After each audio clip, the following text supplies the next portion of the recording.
Buenos días. Pasen, buenos días, ¿cómo están? Espérenme, permítame, que estoy abriendo la sala y van a entrar. Permítame, solo un momentito. Permítame. Es que está entrando ahorita él, permítame. Ya la atiendo, pero. Buenos días, Alberto.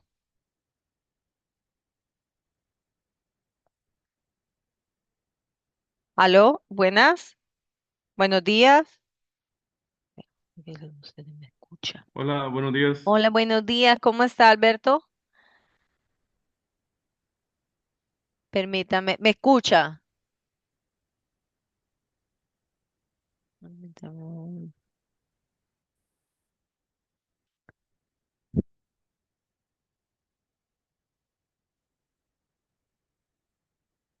Hola, Alberto, ¿me escucha?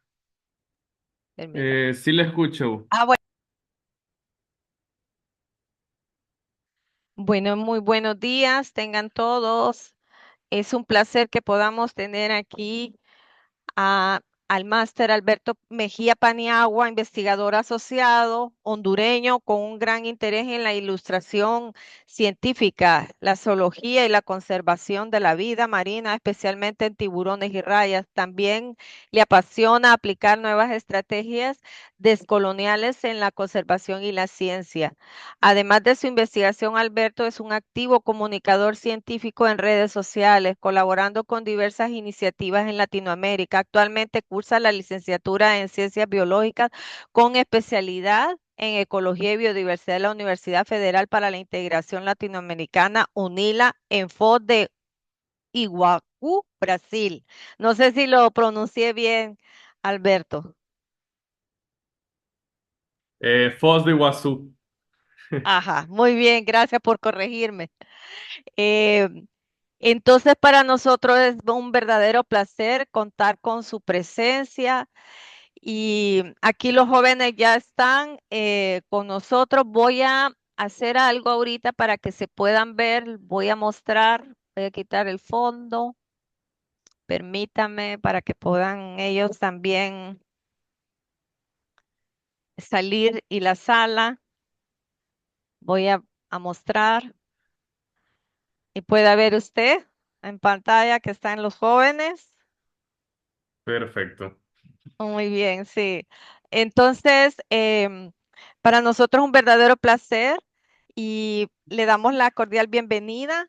Yo en este momento voy a ir a buscar los especímenes mientras usted da toda la parte de la charla y la sala es suya. Un fuerte aplauso, jóvenes.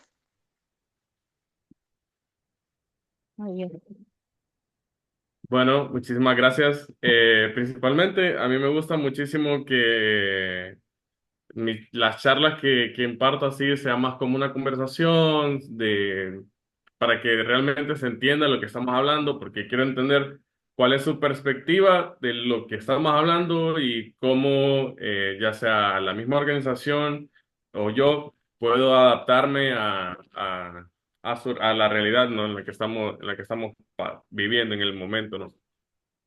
Entonces, si ustedes tienen preguntas durante la presentación, si ustedes quieren compartir algo, si ustedes ven que estoy hablando de alguna cosa que sea medio difícil y ustedes necesitan entender, tengan toda la libertad le iba a decir levantar la mano, pero no sé si no voy a poder verlo, entonces quien esté disponible puede activar el micrófono y decirme que pare y explicar ese tema, ¿no?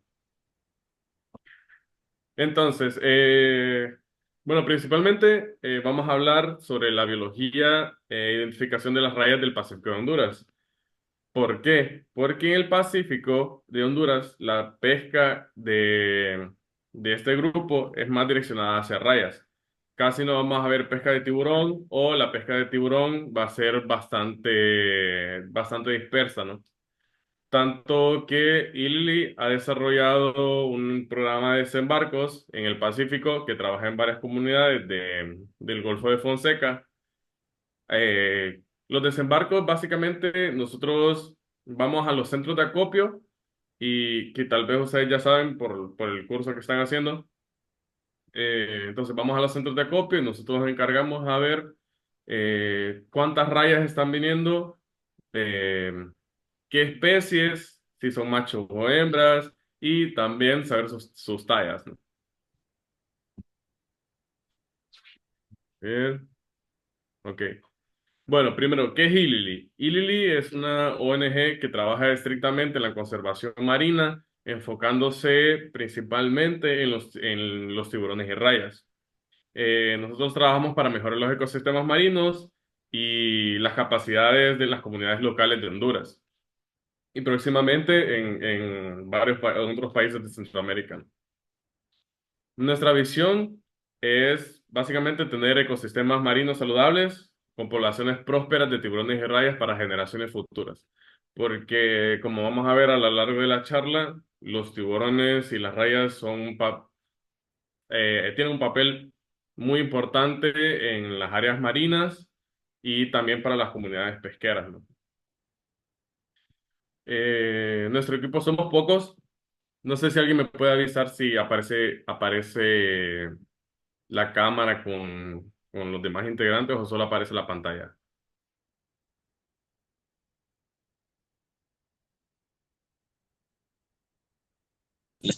Sí aparece ¿Solo aparece la pantalla o aparece mi cámara? aparece ambas. ¿Y ahora? Aparece ambas. Aparece ambas. Ok. Bueno.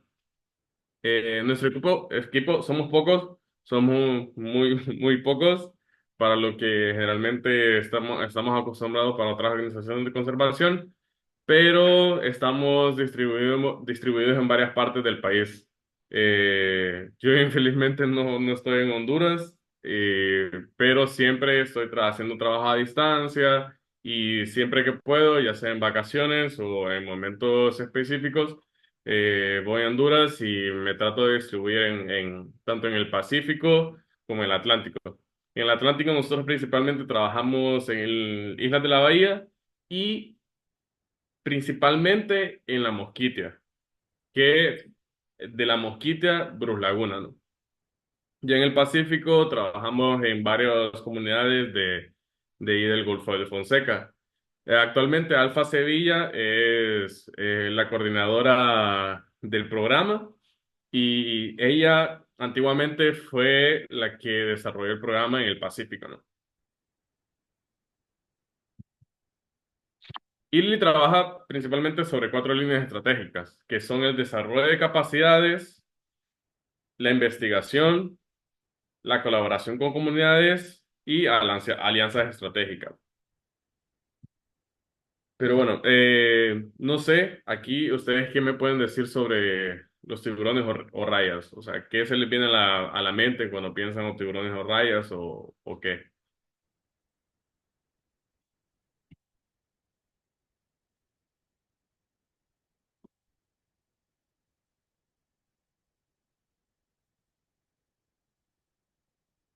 Eso está medio difícil.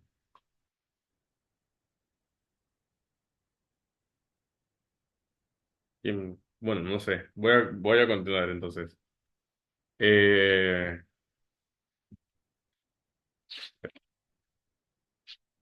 Bueno, los tiburones existen muchísimo antes que existieran los dinosaurios. Entonces están muchísimo, muchísimo antes que nosotros. Y surgieron hace 420 millones de años y todavía están en la actualidad. Infelizmente, muchas de esas especies están en peligro de extinción también. Voy a hablar más adelante sobre algunas especies, su grado de conservación y inclusive una especie extinta que sería considerada la primera especie de condrictio extinta por los seres humanos. Con condrictios me refiero a dos grandes grupos, que son los elasmobranquios y los holocéfali.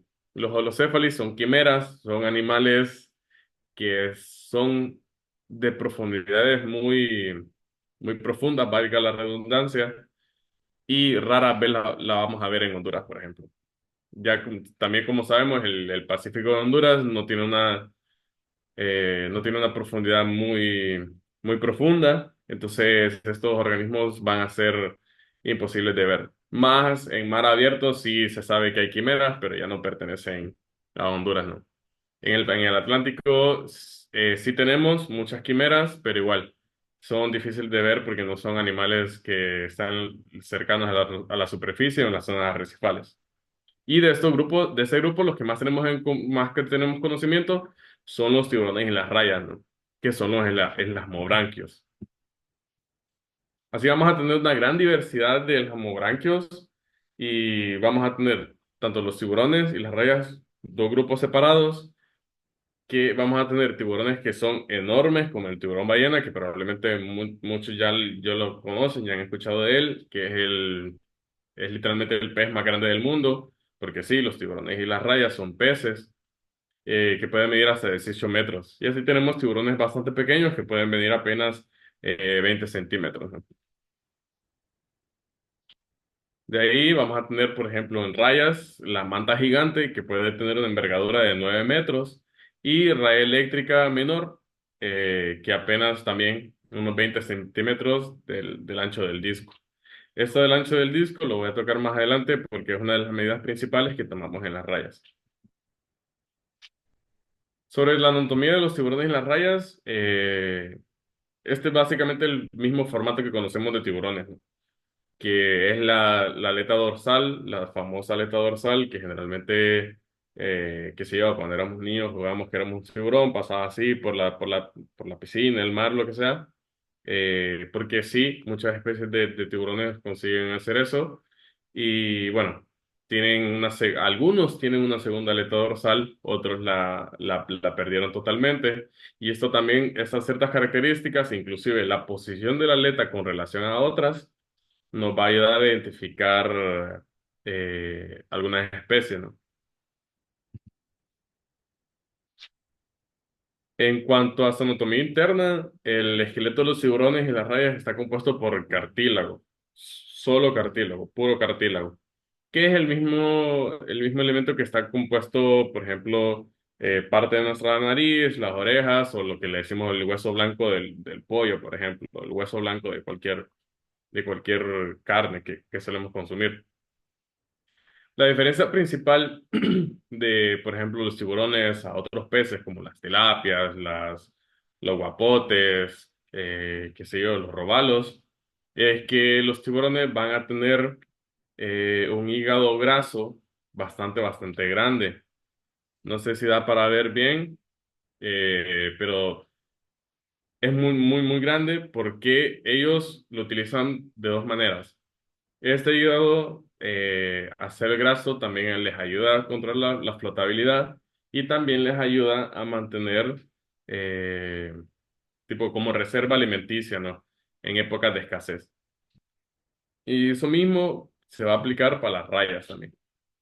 En las rayas también el hígado va a ser bastante grande por los mismos motivos. Aunque muchas de las rayas que vamos a ver o que comúnmente vemos siempre están nadando en el fondo. Otras rayas sí consiguen nadar más en la superficie, ¿no? Como por ejemplo la raya águila, la que está representada en esta imagen. Es una raya que se alimenta en el fondo, pero generalmente siempre la vamos a ver nadando en la columna de agua. Sobre la piel de los tiburones, no sé quién ha tocado un tiburón, eh, pero la piel de los tiburones está conformada por algo que se llama dentículos dérmicos. Esos dentículos dérmicos están formados de dentina.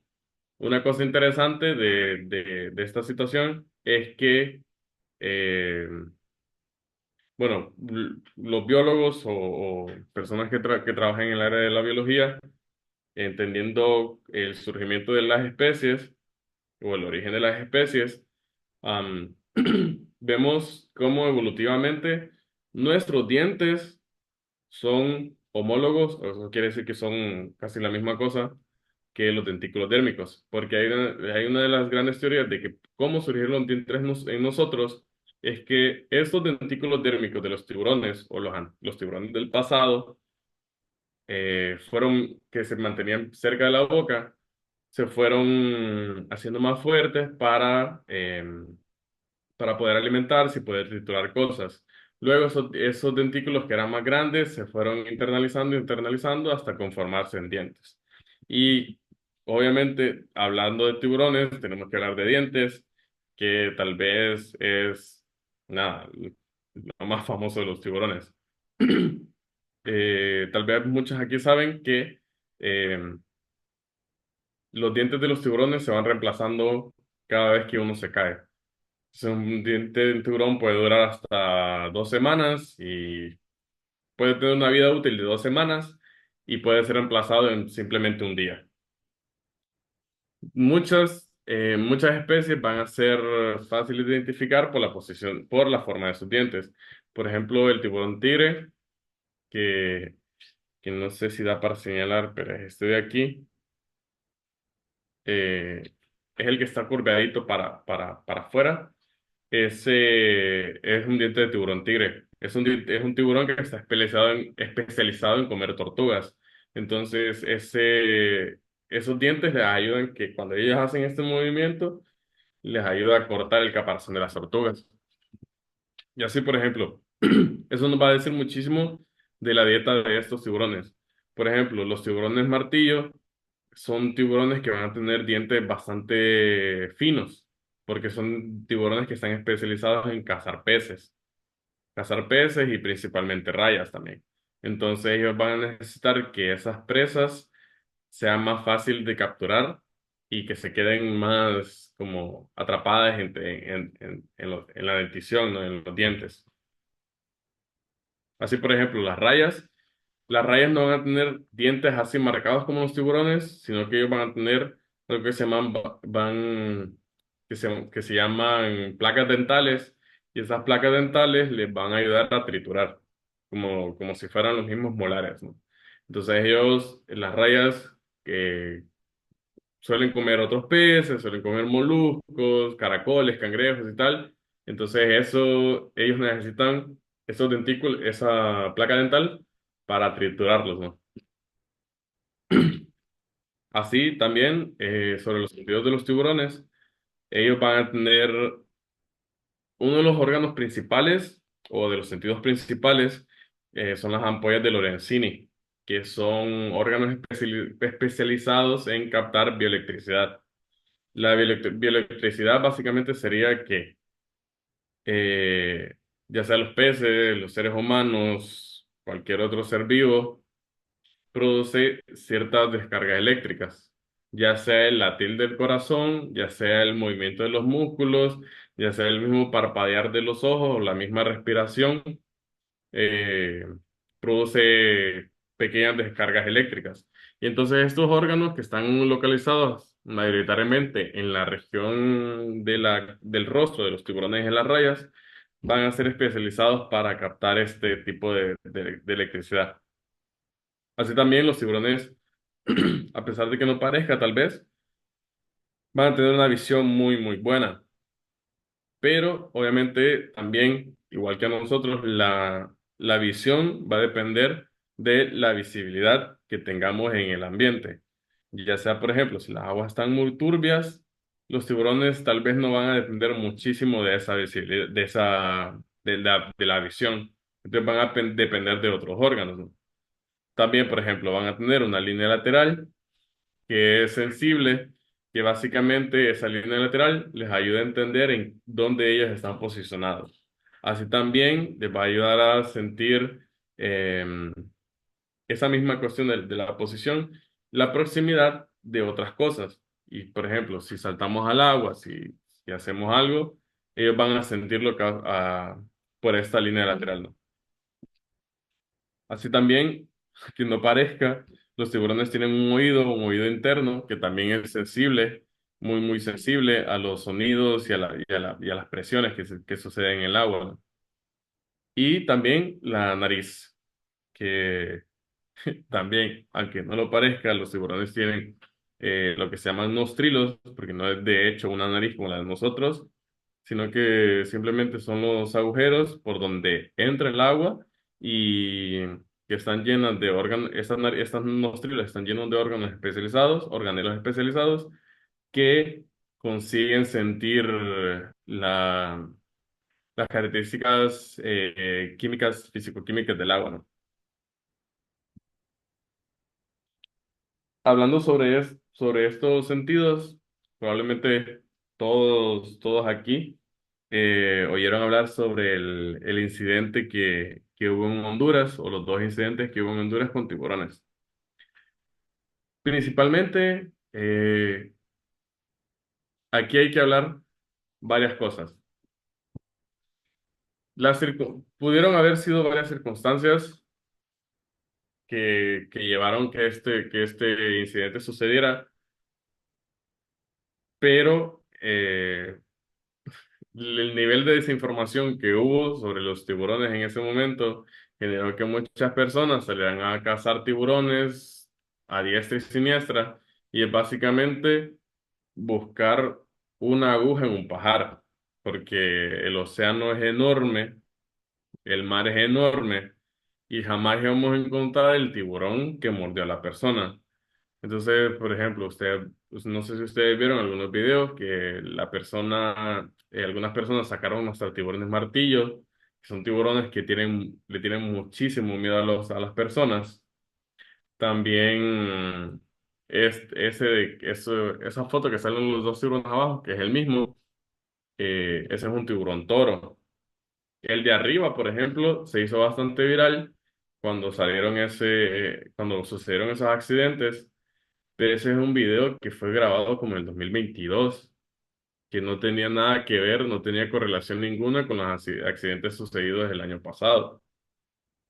Entonces, como les digo, hubo muchísima desinformación, y, y los accidentes con tiburones son bastante raros.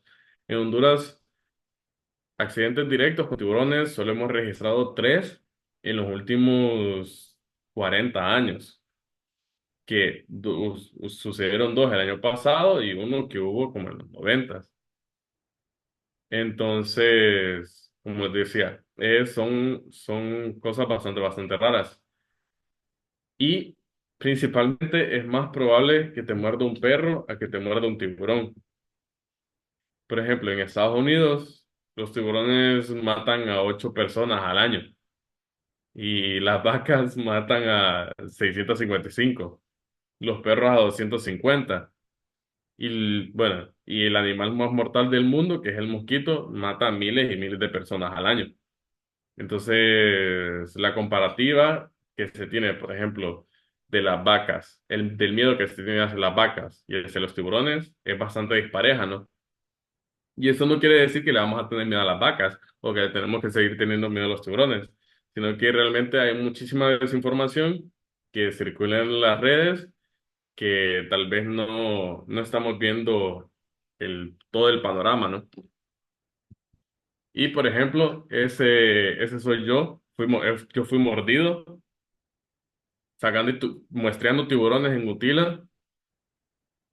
Es súper es súper gracioso porque la verdad es que esa fue una mordida de un perro.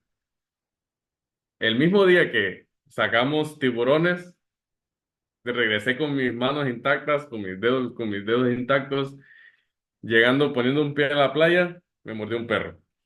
Entonces, eso fue como muy gracioso. Fue doloroso, la verdad, pero fue muy gracioso porque básicamente me convertí en una estadística y una prueba viviente de decirles que es mucho más probable que te muerda un perro a que te muerda un tiburón. Y bueno, sobre la reproducción de los tiburones y las rayas, nosotros vamos a tener algo que se llama dimorfismo sexual. Ese dimorfismo sexual visible, no recuerdo cómo se llama. Que por ejemplo, bueno, generalmente muchos de las hembras de tiburones y rayas van a ser muchísimo más grandes. También la característica principal es que los machos van a presentar un claspers, que es lo que está encerrado en rojo. Estos claspers son extensión de las aletas pélvicas, y básicamente funcionan como órgano intromitente, como básicamente como funciona un pene, y por donde ocurre la fecundación interna. Entonces, esos claspers también nos van a ayudar a identificar, como les decía, si es macho y también si está en época de madurez sexual. Así, por ejemplo, esos claspers van creciendo y van creciendo hasta alcanzar la madurez sexual. Entonces, nosotros podemos ver si el individuo ya está maduro o si todavía le falta, ¿no? En individuos muy pequeños va a ser difícil de verlo, pero, pero siempre se notan, siempre son notorios porque se ve la diferenciación. Son pequeños, pero se ve la diferenciación de la aleta normal y del clasper, ¿no? Y las hembras, pues, no van a carecer de este clasper. Sobre los modos de reproducción, vamos a tener individuos o especies que son ovíparas, que básicamente ponen huevos, y especies que son vivíparas. Por ejemplo, muchas especies o ciertos grupos de rayas son ovíparas, o sea, ponen huevos. No sé si ustedes ven ese huevo que está en el mar, en el fondo azul, que tiene como unos filamentos, o sea, donde se ve el embrión adentro y tiene como unos filamentos a los lados. Esos filamentos, las rayas hembras lo utilizan para enredarse en las algas. Entonces, también, bueno, las algas o ciertas especies de algas van a ser muy importantes para las rayas para esta cuestión de la reproducción. Y una cosa que está sucediendo muchísimo, muchísimo es que las rayas están poniendo sus huevos en basura marina. O sea, por ejemplo, en redes fantasma, en redes que están sueltas dentro del mar, o sea, o también en cabullas, en cuerdas y todo eso. Las rayas van y ponen los huevos ahí. ¿Qué pasa? Que cuando vienen las mareas o vienen vientos fuertes o olas fuertes, esta basura es sacada a la orilla de la playa, haciendo que estos huevos no puedan nacer, pues, porque o son resecados por el sol o son comidos por otros predadores. Y por ejemplo, que, que parece tornillo es de un tiburón y bueno, esa especie particularmente, o ese grupito de especies, tiene esa forma porque ellos ponen el huevo dentro de huecos entre los arrecifes o entre las rocas. Entonces esa forma de tornillo les ayuda a que cuando baten cuando rompen las olas, cuando golpean las olas, esos huevos no se salgan, ¿no? Y así, bueno, vamos a tener vivíparos, que básicamente los tiburoncitos y las rayas se van a desarrollar dentro del vientre y van a dar a luz ya los individuos libres, ¿no? Es bien bonito cuando nacen las rayas, particularmente porque nacen así como bien envueltas, como si fueran un taquito. O sea, parecen taco flauta cuando nacen. Entonces es muy bonito verlas nacer. Y bueno, eh, la LIC me había dicho que habláramos bastante sobre el papel ecológico de los tiburones y sobre las rayas, que, bueno, la mayoría de las ilustraciones, bueno, creo que todas las ilustraciones que vieron son mías. Esta es una ilustración que también hice. Eh, entonces, no tengo ilustraciones de rayas que encajaran en esta ilustración, en esta infografía. Entonces, no las puse, pero van a cumplir casi el mismo papel, ¿no? Bueno. Es básicamente lo que hemos escuchado de una red trófica, de una cascada trófica y cómo funciona. Que el más grande se come al mediano, el mediano se come al pequeño, el pequeño se come al más pequeño, el más pequeño se come al minúsculo y tal. Eh, Como por ejemplo aquí podemos ver una relación de que el tiburón mayor come otros tiburones también. Entonces, ¿qué pasa? Que ellos regulan la población de otros tiburones que a su vez comen otros tiburones y otros tiburones que, por ejemplo, comen calamares y tal. También, como les decía, tiburones que comen tortugas, que comen arrecifes. o que comen esponjas y que comen moluscos que están en esa zona arrecifal. ¿Y qué pasa? Que ecosistemas donde tenemos tiburones son ecosistemas ricos en diversidad de especies. Y eso se traduce que al tener una gran diversidad de especies, nosotros, ya sean las comunidades pesqueras o las mismas personas que aprovechan los recursos marinos, van a tener, recursos en abundancia, pues. Entonces, por ejemplo, ¿qué pasaría si desaparecemos el tiburón mayor, por ejemplo, o otras especies de tiburones? Va a generar un descontrol ecológico, que por ejemplo, desaparece el más grande, van a haber más tortugas. Y eso es un ejemplo, se lo voy a mostrar un poquito más adelante. Van a haber más tortugas, que al haber más tortugas van a comer más corales, más esponjas y más arrecifes. Y sabemos que los arrecifes son hogar de muchas especies de peces. Y si disminuyen esos arrecifes, esas peces van a disminuir también. Por ende, se van a acabar los recursos. Y así de todo, en toda la cadena, ¿no? Así lo mismo, tiburones muertos forman de nuevo parte del ciclo, siendo consumidos por otras especies, que a su vez son consumidas ya por otros tiburones. Entonces, esta red trófica es súper interesante, porque generalmente no lo pensamos de esa forma, ¿no?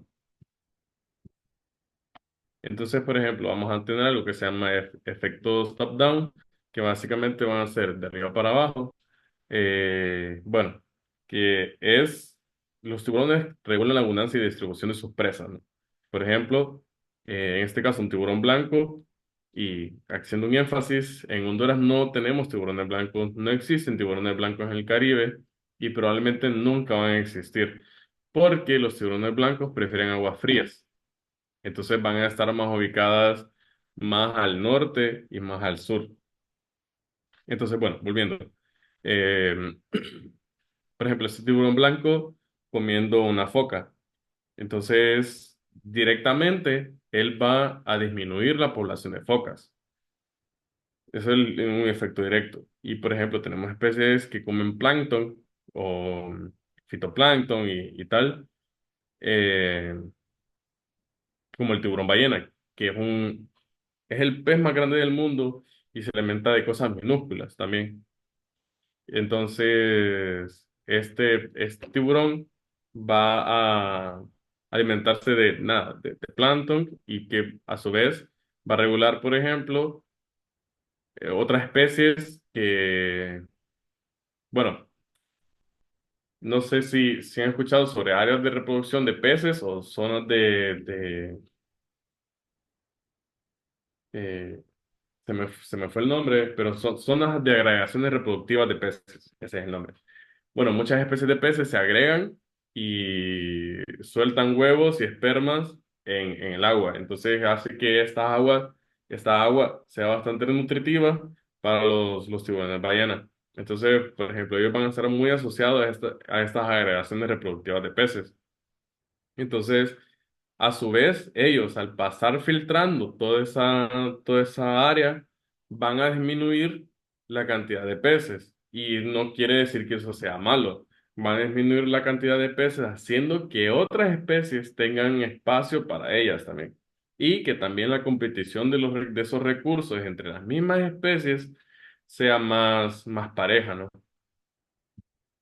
Y por ejemplo, un efecto indirecto, que es lo que les decía de las tortugas y los tiburones, es que regulan la misma abundancia y distribución de sus presas a través de lo que se llama ecología del miedo.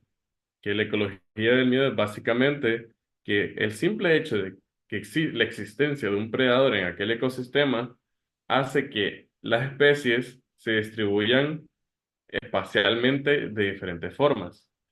Por ejemplo, si hay un tiburón en el ecosistema, muchas especies van a preferir salir en horas donde ese tiburón no está. Otras especies que sean mayores tal vez no se van a importar, u otras especies van a, van a simplemente no suceder en ese ecosistema. Que por ejemplo, en este ejemplo está mostrando que los tiburones al regular la cantidad de tortugas que se alimentan de pastos marinos van a hacer que los pastos marinos estén en aumento. Y sabemos que los pastos marinos son áreas también ricas en diversidad. Por ende, como te decía al principio, bueno, hace rato, son áreas ricas en recursos, ¿no?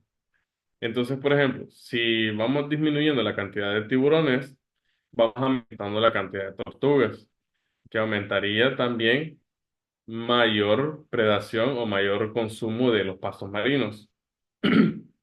Y así sucesivamente. Y si tenemos un alto número una alta abundancia de tortugas, no vamos a tener pastos marinos. Por ende, vamos a tener un ecosistema pobre en diversidad.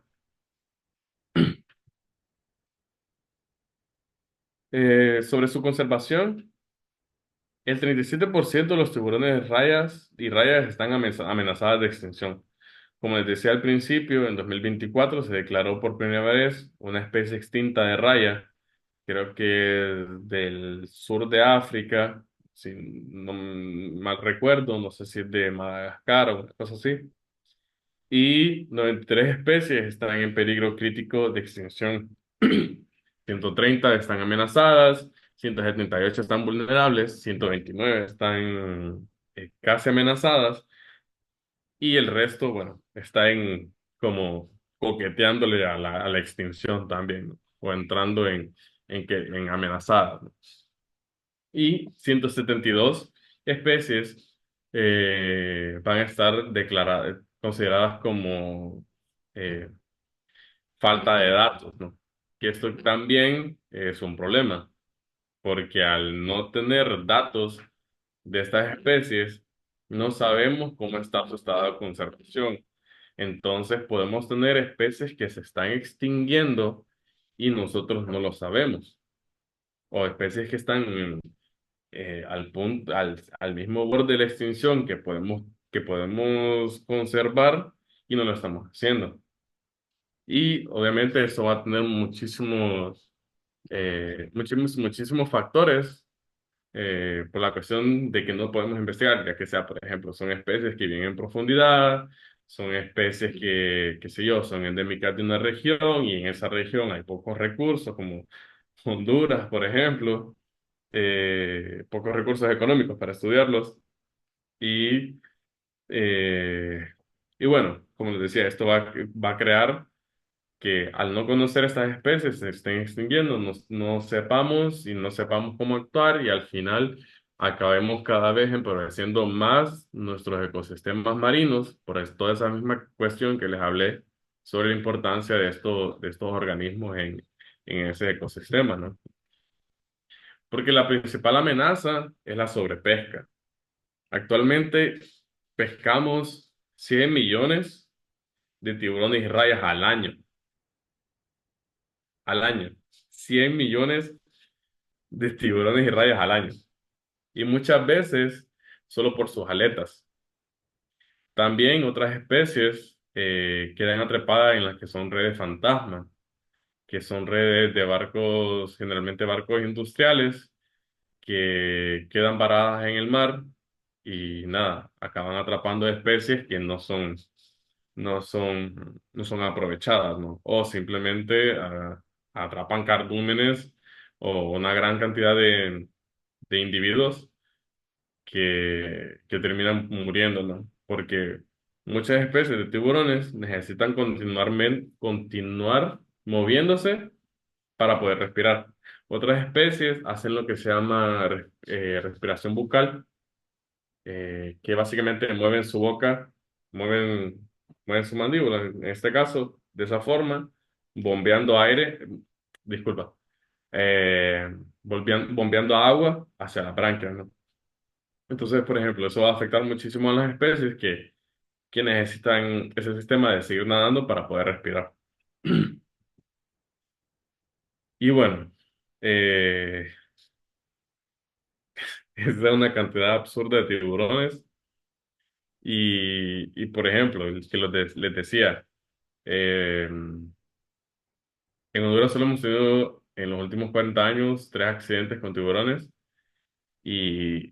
y ni parece que hay esa cantidad de tiburones en el mar, pues, considerando esa cantidad de accidentes que tenemos en Honduras, ¿no? Y por ejemplo, ustedes pueden ver que ya sea en la misma semana morazánica de ese mismo año o en la misma Semana Santa de este año, no sucedió absolutamente nada de eso, considerando que ten muchos tiburones en el agua. Una de las cosas que siempre decimos es que cómo identificar que hay tiburones en el agua. Metes la mano en el agua, si te sale mojada, que es obvio, es porque hay tiburones. Porque obvio hay tiburones. Siempre van a haber tiburones en el mar. Como veníamos diciendo desde el principio, los tiburones existen muchísimo antes que los tiburones, que los dinosaurios, perdón. Entonces, es difícil pensar que no va a tener tiburones en el mar. A veces, generalmente, vamos a la playa y lo que vemos solo es el mar y ya estuvo, la superficie. Pero abajo podemos tener varios individuos de tiburón, muchas especies de tiburones o una gran cantidad de tiburones y no nos pasa nada. Entonces, eso también es una cosa para pensarlo, ¿no? Principalmente, su disminución también se debe a la demanda de aletas y carne y derivados. No sé quién ha comido cecina o busca cecina, o generalmente venden, lo venden como pescado seco, que es básicamente tiburón. Generalmente la mayoría de ese tiburón, que pues, generalmente encontramos en Tegucigalpa, en La Ceiba y en los mercados, ¿no? De San Pedro Sula también, generalmente provienen de la mosquitia, ¿no? Como les decía, porque en el Atlántico existe mayor pesca direccionada a tiburones y en el Pacífico pesca direccionada a rayas. Y bueno, ¿cómo podemos estudiarlos? Por ejemplo, con el trabajo que ha hecho Illy, nosotros realizamos encuestas. Entonces nosotros vamos en las comunidades pesqueras preguntando, bueno, muchas cosas dependiendo de nuestra investigación, ¿no? Entonces, por ejemplo, en este estudio nosotros preguntamos en Cortés, Atlántida, Colón, y gracias a Dios, si ellos tenían una pesca dirigida a tiburón. Y por ejemplo, en Cortés, Atlántida y Colón no existe una pesca dirigida a tiburón. Pero ya, por ejemplo, en gracias a Dios, sí existe una pesca direccionada. Y de esos datos, de gracias a Dios, el, el mayor porcentaje de esa pesca sucede en la costa. Y otro porcentaje similar sucede en los Cayos Misquitos, que son zonas bien aisladas. Que, por ejemplo, esta foto de en medio proviene de los Cayos Misquitos.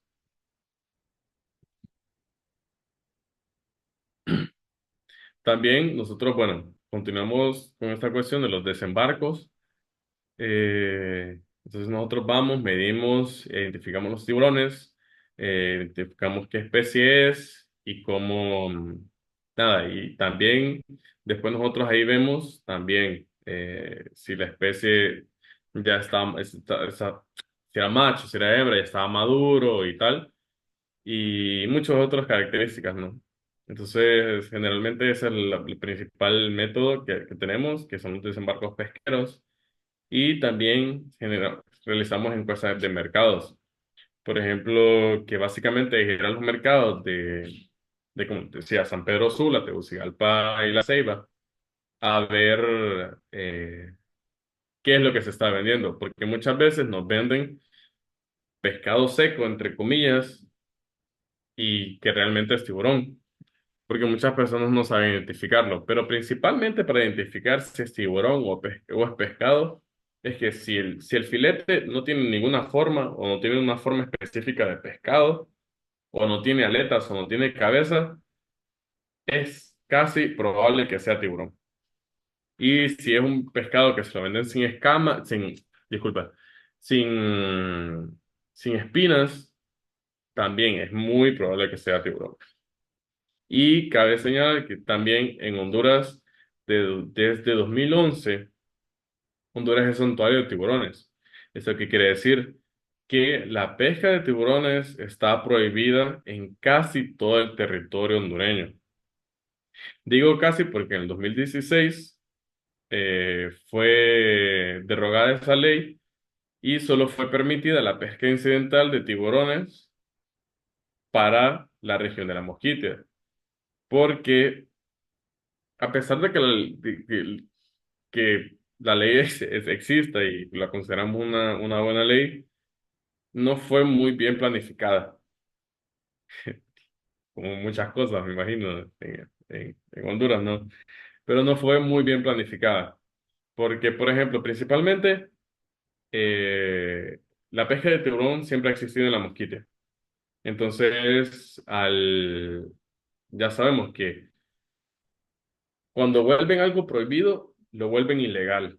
Y al volverlo ilegal, se vuelve básicamente eh, sin regulamentación, ¿no? Entonces, sucedía que es esa misma cuestión. Había muchísima pesca de tiburones y no sabíamos qué estaba sucediendo porque no se documentaba como tiburón, se documentaba como pescado seco, mal. Entonces perdíamos muchísima información y también las personas que compraban pescado seco estaban comprando tiburón y al mismo tiempo que no sabían, eh, se sabe que, ¿qué pasa? Que los tiburones al estar arriba de la cadena, de la cadena alimenticia van a tener algo que se llama bioacumulación, que básicamente es como que aquella imagen que le mostré, por ejemplo, el caracolito, qué sé yo, eh, vaya, qué sé yo, el cangrejito se come dos pedazos cada cangrejito se come dos pedazos de metal, de mercurio, por ejemplo, se come dos pedacitos de mercurio, y el tiburón que estaba más arribita de él se come cuatro cangrejitos, entonces eso se va acumulando, ¿no? Se va sumando. Y qué sé yo, se comió cuatro cangrejitos. Y ese tiburón más grande se come unos 20 tiburones. Entonces eso, todo ese mercurio se va acumulando en cada uno de esos individuos a medida que va subiendo en la cadena. Entonces, ya cuando, por ejemplo, tenemos tiburones muchísimo más grandes, es porque comieron muchísimas cosas. Que eso nos quiere decir que acumularon muchísimos metales. Y, por ejemplo, el mercurio es tóxico para el ser humano y se sabe que puede generar problemas principalmente a mujeres embarazadas, porque la principal método que el cuerpo tiene para deshacerse de ese mercurio bueno, que tiene es pasárselo al hijo. Y sabemos que ese mercurio puede generar problemas eh, cerebrales a largo plazo, ¿no? Entonces, bueno, una de las principales cuestiones es eso, o sea, saber cuánto tiburón se está pescando, también saber qué especie de tiburón se está pescando y cómo ese tiburón está siendo distribuido. Porque, por ejemplo, lo que principalmente queremos es que las personas sepan que están comprando tiburón y que al saber que están comprando tiburón, que ellas elijan si quieren o no comprar el tiburón. Entonces, nosotros queremos que todo eso sea debidamente identificado para que, bueno, pues esas cuestiones sanitarias y tal, sea, bueno, pues es una cuestión de salud pública, ¿no? También ya nosotros también trabajamos con organismos vivos. Eh, Como les mostré también cuando me mordió el perro, nosotros básicamente estábamos marcando tiburones.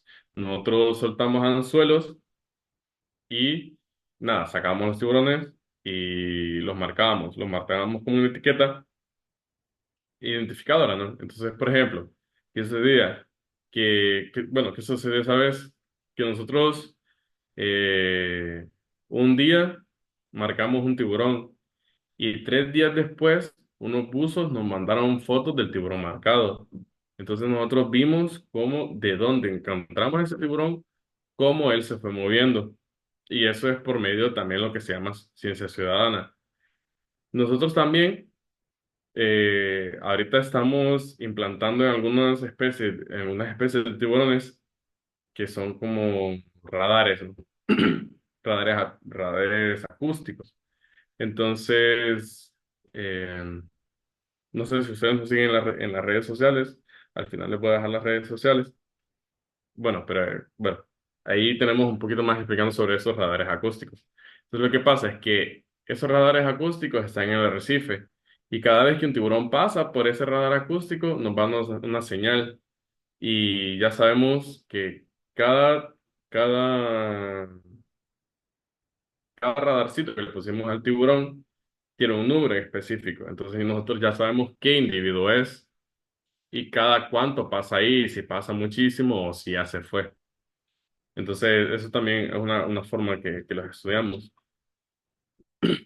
Asimismo, Lili tiene un programa que se llama Foto de Identificación de Rayas Águila, porque no sé si han escuchado, qué sé yo, como el jaguar, los tigres, las mismas cebras, los mismos perros dálmata y las vacas, qué sé yo, todo animal que es manchado generalmente, tiene patrones únicos y que básicamente funcionan como una huella dactilar. Entonces, nosotros vamos a los centros de buceo o nos contactamos por redes sociales o buscamos fotos que hayan publicado de esos buceadores de las rayas águila en, en cierta posición que nos ayude con un programa a identificar cada individuo. Porque como les decía, ese patrón es único en cada individuo.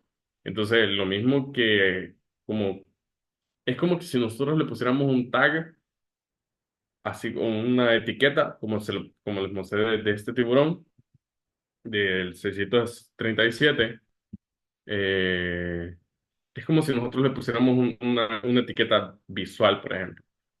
Entonces, por ejemplo, un buceador nos manda una foto, qué sé yo, en el norte de Utila, y otro nos manda en el sur de Utila, otro nos manda, no sé, en Roatán. Entonces nosotros podemos identificar si ese individuo se movió por toda esa área, porque cada vez que nos mandan una foto, nosotros las pasamos por el programa y eso funciona como una base de datos. Entonces, esa base de datos, nada, hace como un acoplamiento y nos dice, es 90% chances de que sea este individuo. Y luego de que nosotros identificamos individuo o si identificamos que es un individuo nuevo, lo que hacemos es que le mandamos como un diploma al buzo que lo mandó primero o mandó la primera foto y él le puede poner un nombre. Entonces, básicamente, ellos adoptan simbólicamente una raya, ¿no? También, que esto también es uno de mis favoritos, son los drops, básicamente son cámaras subacuáticas, cámaras remotas subacuáticas con, no me acuerdo muy bien cómo es la traducción en español, pero básicamente eh,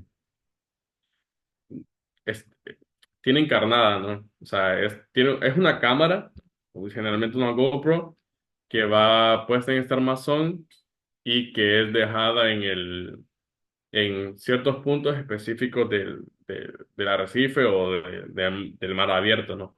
Dependiendo de la metodología del drop. Entonces, bueno, creo que es más fácil enseñarles este video,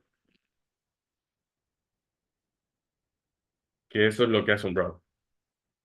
Entonces, por ejemplo, nosotros, ¿qué es lo que pasa? Que muchas especies de tiburones nos tienen bastante miedo, muchísimo, muchísimo miedo. Entonces, al escuchar las lanchas, escucharla o vernos, simplemente ellos no se van a acercar a esas áreas. Entonces, al dejar estos drops, nosotros permitimos que ellos se acerquen y así nosotros, por ejemplo, podemos identificar si es un macho o hembra y identificar la especie. No sé si da para ver el video. ¿Alguien me confirma, por favor, si están viendo el video?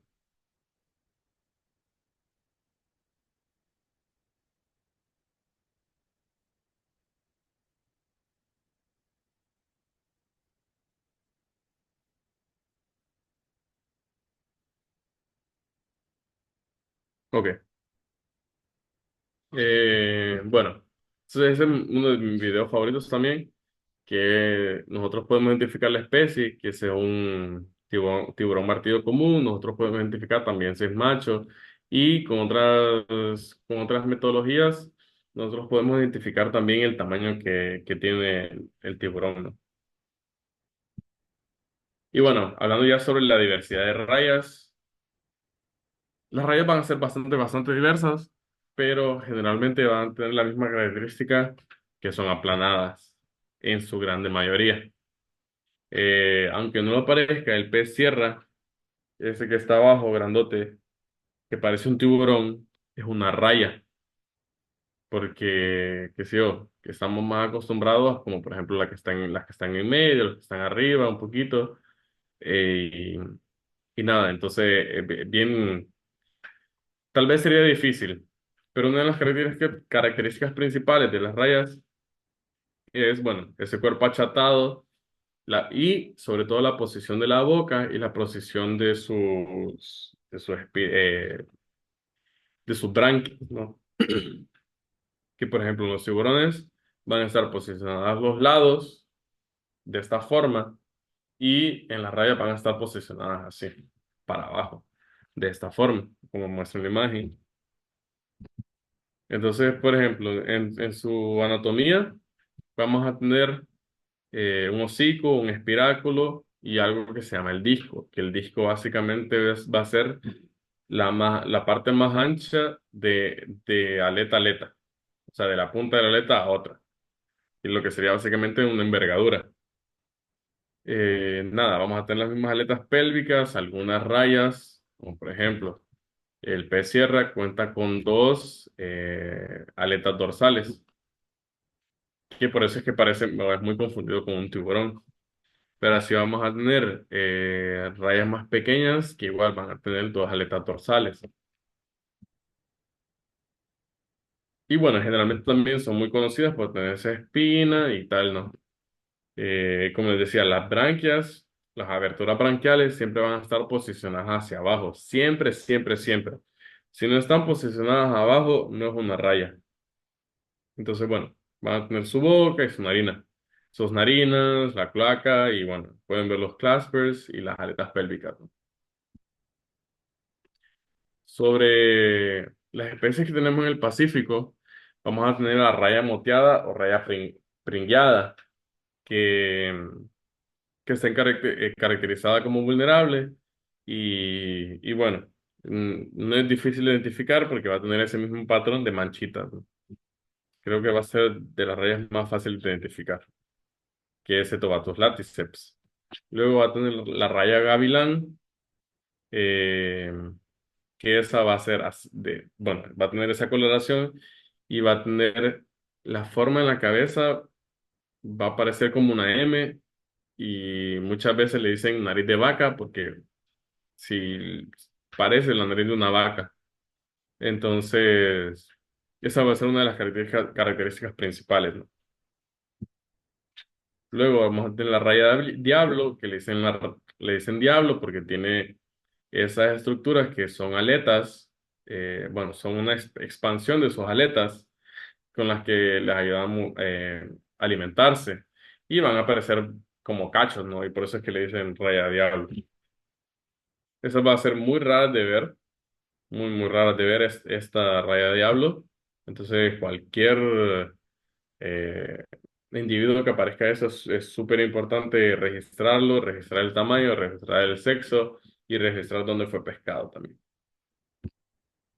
La raya mariposa, que va a ser una de las también que menos difíciles de identificar, que básicamente va a ser un bicho que va a ser más ancho que largo, ¿no? Y por eso le dicen raya mariposa, porque al nadar ella nada así como si fuese una mariposa, ¿no? Y va a tener una cola bastante pequeña también. La raya guitarra, eh, bueno, como le decía, en este caso, por ejemplo, siempre las branquias van a estar posicionadas hacia abajo. Y, por ejemplo, en esta imagen, por ejemplo, tenemos la anchura del disco, o donde menciona disco, que es generalmente la medida principal que se toma al registrar las rayas. Pero ¿qué pasa con estas especies que, bueno, con estas especies que no tienen una morfología muy parecida a las rayas? Lo que hacemos con estas especies es que tomamos la medida del hocico a la punta de la cola. Porque, bueno, principalmente lo que es aprovechable en estos individuos es la cola, ¿no? O sea, casi toda esa parte carnosa. Y generalmente es dejado lo que es el disco. Entonces, bueno, eso nos ayuda también a identificar bueno, el tamaño del individuo y tal, ¿no? Y bueno, y creo que eso también no es una especie muy difícil de identificar porque es la única que tenemos en el Pacífico que es de esa forma, que va a tener ese hocico bien puntiagudo y blanquecino y va a tener esa forma que, bueno, parece una guitarra, pues, y por eso se llama raya guitarra. Vamos a tener luego las rayas eléctricas, pero una cosa interesante de tanto la raya eléctrica y la raya guitarra es que casi no se pesca en Honduras. Las pescas son bastante raras, principalmente de la raya eléctrica porque es un individuo muy pequeño, o sea, son un individuo de ese tamaño, entonces no son aprovechables. Y también por el método de pesca, por cómo ellas habitan, cómo ellas viven, ¿no? Ellas son especies que viven más pegadas en el suelo, entonces necesitan ser, bueno, son capturadas generalmente en pescas de arrastro, ¿no? Aquí ya la cosa se comienza a complicar un poquito porque tenemos tres especies, sí, tenemos tres especies que van a ser muy parecidas, que su característica principal va a ser la cola y la forma que ellas tienen. Por ejemplo, vamos a tener la raya lisa, que va a tener ese nombre también principalmente porque al tocarlo nosotros por encima, solo entre medio de la columna, vamos a tener una pequeña cantidad de espinas, pero el resto del cuerpo va a ser lisa. Y luego ella va a tener un formato bastante así como, eh, bastante triangular, como si fuese una casita, ¿no? Por ejemplo, luego, como les decía, se comienza a complicar un poquito, porque bueno, vamos a tener la raya redonda manchada, que, eh, que su característica principal es que, no sé si consiguen ver bien ahí, que esta raya lisa es súper notorio como es como un rombo, como un diamante, ¿no? Y las aletas son más redondeadas a los lados. Y también son individuos más pequeños y es una raya sumamente rara de ver. También que su colita va a presentar como un tipo remo. Va a tener una aleta que va desde la parte dorsal, desde la parte de arriba, hasta la parte de abajo, ¿no? Como una aleta típica. A diferencia de las otras, que básicamente eso va a ser una cola fina y larga con un pequeño pliegue abajo. Pero luego les voy a comentar más otra cosa. Eh, Luego vamos a tener la raya corroncha, que también va a ser una raya, o muchas veces le dicen raya redonda, por eso mismo, porque son bien redondas. Se puede confundir bastante con esta, pero por ejemplo, su cola no va a tener ese pliegue que les dije que parecía como un remo. Pero ¿qué pasa? Que muchas veces los pescadores les quitan las colas. Entonces, bueno, como puchica, me acabas de decir que tengo que ver la cola para poder identificarla. Pero bueno, también va a ser por sus nombres comunes. Creo que tal vez parece obvio. Y bueno, la raya corroncha, no sé si ustedes consiguen ver que el cuerpo de ella es totalmente lleno de eso mismo, como corronchas, pues, o como le dicen lija. Entonces, si ustedes la tocan, van a sentir que el cuerpo se siente como arenoso y tal. Entonces, bueno, ustedes le pueden tirar un poquito de agua para ver si realmente no se salen esas estructuras y tal. Eh,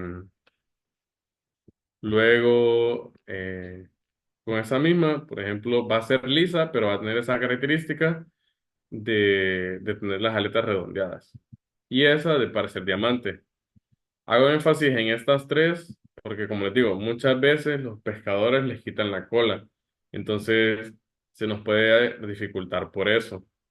Pero ya sabiendo identificar las características de las partes aprovechables o las partes que no son retiradas a la hora de la pesca, nosotros vamos a poder identificar muy bien qué individuo, qué especie se trata, ¿no? Como por ejemplo aquí, sobre la caracterización de la pesca artesanal de rayas en el Golfo de Fonseca, ustedes pueden ver ahí donde está el motor de la lancha, no el motor de la lancha, se me olvidó, donde se extrae el combustible. Todas esas cosas que se ven ahí son las aletas de las colas de las rayas. Entonces, como les digo, muchas veces son retiradas y va a ser difícil identificar estas especies que están ahí. Eh, la que pueden ver aquí es la raya gavilán, que bueno, ya ven que tiene esa coloración y que su hocico es más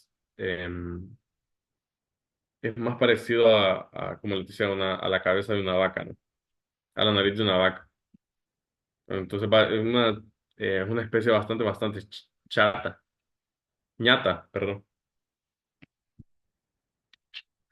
Bueno, sobre la metodología de esta caracterización que nosotros hicimos, como ustedes pueden ver, nosotros tomábamos fotos y identificábamos cada individuo con un número, para que a la hora de la foto y a la hora de tener nuestros datos, nosotros podíamos identificar qué individuo estábamos viendo y si era un macho o si era hembra. Porque en este caso, por ejemplo, a pesar de que la cola fue retirada, nosotros podemos identificar por los claspers que era un macho. Bueno, entonces nosotros primero lo que hacíamos es la identificación de la especie y medíamos principalmente el ancho del disco. El largo del disco va a depender, como les decía, muchísimo de la especie que nosotros estemos identificando. Y también nosotros medíamos el largo del clasper. Y ese largo del clasper también nos ayuda a identificar si el individuo está maduro o no. Sobre algunos resultados que hicimos con estas encuestas y en estos desembarcos, es que vimos que el 76.2% de los desembarcos, el tipo de método de arte de pesca que utilizaban era el trasmayo y el 23.8% era la cimbra creo que se llama palangre también. Y así, por ejemplo, nosotros podemos identificar 6 especies y fueron 101 individuos. Esto fue para enero y febrero del 2024, si mal no recuerdo. Entonces, por ejemplo, nosotros podemos ver que la especie más capturada fue la Rhinoptera stendacteri, que es la cafecita que está aquí, la amarillita que está aquí, que es la que es la gavilán o la cabeza de vaca. ¿Y por qué? Porque esta es una especie que anda en cardumen, o sea, que forma grupitos. Entonces, es muy fácil de capturar en trasmayo por lo mismo, pues. Porque al andar en grupitos, a veces andan grupos de 50 hasta 100 individuos. Y, y bueno, también lo que les decía, la Narcim vermiculatus, que es la red eléctrica, que es esta pequeñita que está aquí, fue de las menos capturadas, por lo mismo que les decía, porque principalmente viene en pescas de arrastro y también no es una especie aprovechable.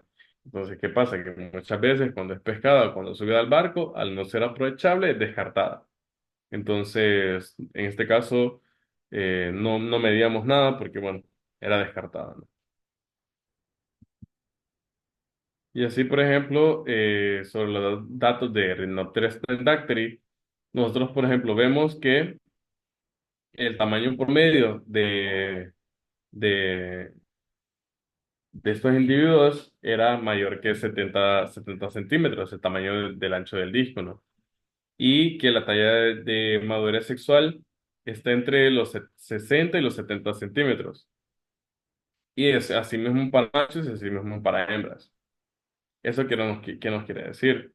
Nosotros aquí nos dice que, bueno, muchos de esos individuos ya estaban en la etapa reproductiva, se estaban reproduciendo y, bueno, que en este caso no estaba viendo, bueno, o puede que sí, pero en este caso, por la cantidad de datos que tenemos, no es un dato que es muy certero así, que no podemos inferir si realmente había una sobrepesca de esta especie, ¿no?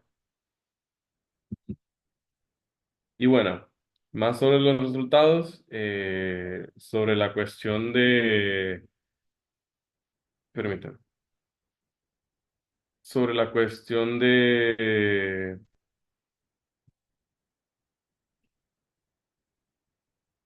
capa- leak, no sé si la leak está ahí.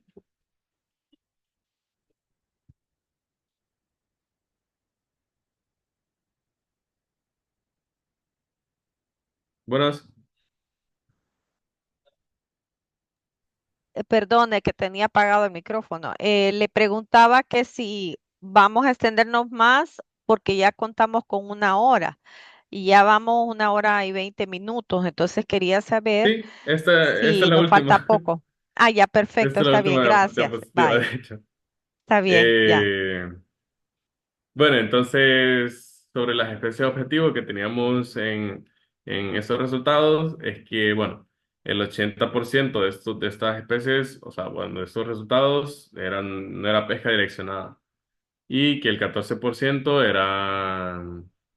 era camarón y que tan solo el 5% de esas especies objetivo eran rayas. Y bueno, y lo mismo, a pesar de que, por ejemplo, la especie más pescada era Rhinoptera stendacteri, que es la que les decía, que es la cafecita, fue la más pescada, la gente realmente busca más buscar por las rayas lisas, porque tienen más carne y son mucho más aprovechables, ¿no? Y se venden mucho mejor en el mercado. Entonces, pero bueno, también había un 22% que decía que no, que para ellos era indiferente la especie que se pescaba. Y bueno, no sé si tienen preguntas, sobrando 9 minutos.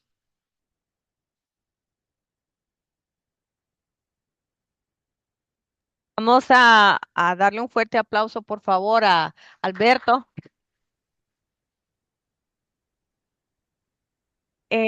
Vamos a ver si algunos de los jóvenes que están aquí tienen alguna pregunta, alguna consulta, alguna interrogante. Yo tengo aquí los organismos que me solicitaste.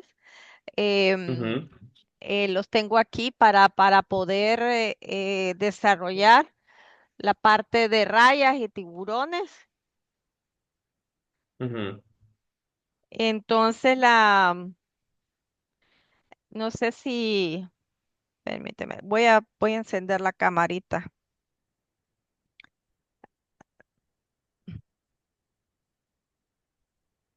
No sé si se logra ver. Espera, a ver, que estoy tratando, a ver. Creo que no se mira. Espérame, no sé cómo ponerla.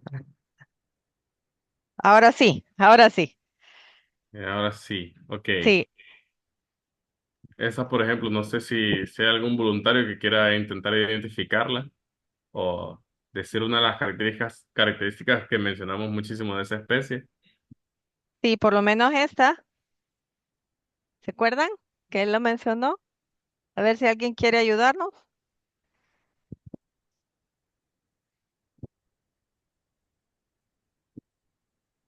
¿Alguien se quiere acercar? Giovanni, que aquí no lo van a escuchar si no se acerca.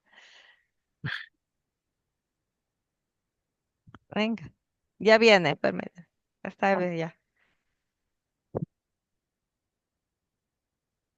Vamos a ver, espérame, vamos. Bueno, la verdad es que si se pueden acercar todos, también no estaría mal. ¿Qué usted piensa? Bueno, yo pienso que que esta pues, es una raya gavilán, si no me equivoco. Ujú. Es ¿Por aquí. qué? Por la forma que tiene y la forma que tiene como la nariz de la vaca que usted comentó. Exacto, Exacto. exactamente. Bueno,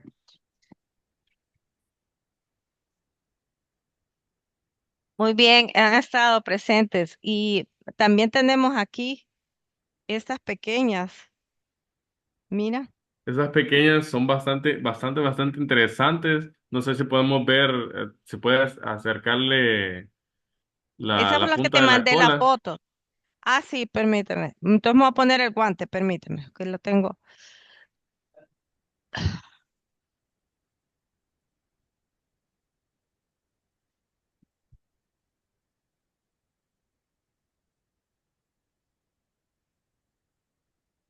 Puedes tirar la cola, ¿sí?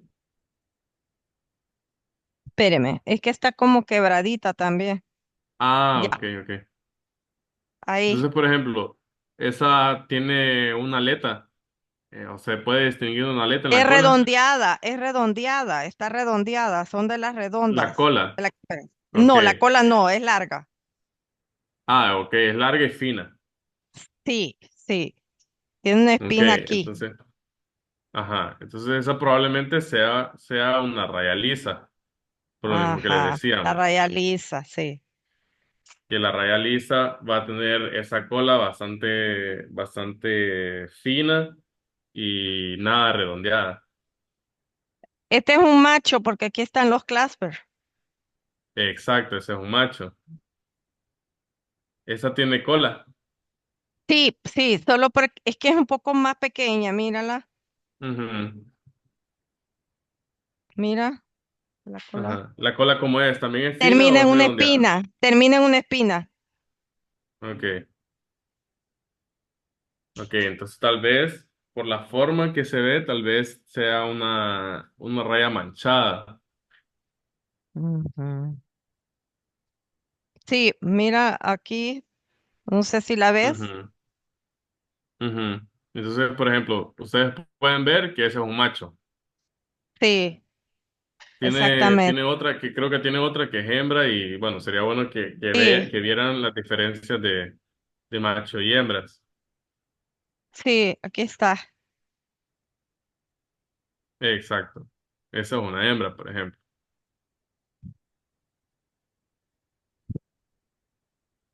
Y aquí tenemos, te iba a comentar algo, Alberto. Nosotros teníamos un tiburón blanco pequeño, juvenil, pero se nos arruinó del Ujú, Pacífico, lo pescaron. ujú. Tú dijiste que en el Pacífico no se encontraba el tiburón blanco, pero ¿cuál dices tú? Porque son varias especies. Sí, generalmente, bueno, le pueden decir tiburón blanco por cuestiones de nombres común, ¿no? Pero lo que es el tiburón blanco, el que se suele ver en las películas, ese no existe en Honduras. Ajá, Generalmente también exacto. al que le dicen tiburón blanco es al tiburón toro. Ujú, sí, exactamente. No sé si tienen alguna pregunta los jóvenes, porque de ahí vamos a la etapa de Ujú, cerrar aquí, porque viene el otro grupo en la sala. Muy interesante, dice Micheli, la información de tiburones y rayas, tal vez sí podría compartir la presentación. Vamos a compartir el video porque se va a grabar en YouTube ujú. y también se lo vamos a compartir a Alberto para que lo tenga ahí de la presentación. Nosotros lo descargamos y lo convertimos a YouTube y luego lo compartimos con los estudiantes. Eso Ok, sería. excelente. No sé si tienen alguna consulta, jóvenes. No, no. Entonces, solo sí, tienen, por favor.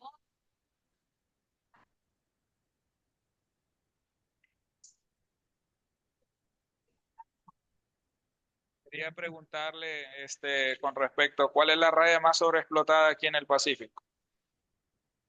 Gracias. Bueno, como le decía, probablemente, bueno, nosotros comenzamos los desembarcos hace poco, entonces realmente no tenemos un dato muy exacto de cuál sea la más sobreexplotada, pero probablemente sea la misma raya gavilán. porque como les decía, ella anda en cardúmenes y es más fácil la pesca cuando anda en estos cardúmenes, ¿no? Entonces, por ejemplo, ustedes pueden ver la foto que, bueno, casi tuvimos una vez que no pudimos medirlas todas, pero fueron casi más de 100 individuos en un Sí, solo día. así es. Sí. Bueno, entonces creo que aquí nos quedaríamos. Alberto, muchísimas gracias. Te damos un fuerte aplauso nuevamente, por favor. Agradecerte por tu tiempo, por toda esa explicación tan amplia y sobre todo muy documentado, muy apasionado y te agradecemos sinceramente porque esto va a servir mucho para el fortalecimiento del conocimiento de los jóvenes de ingeniería en ciencias acuícolas, ¿verdad?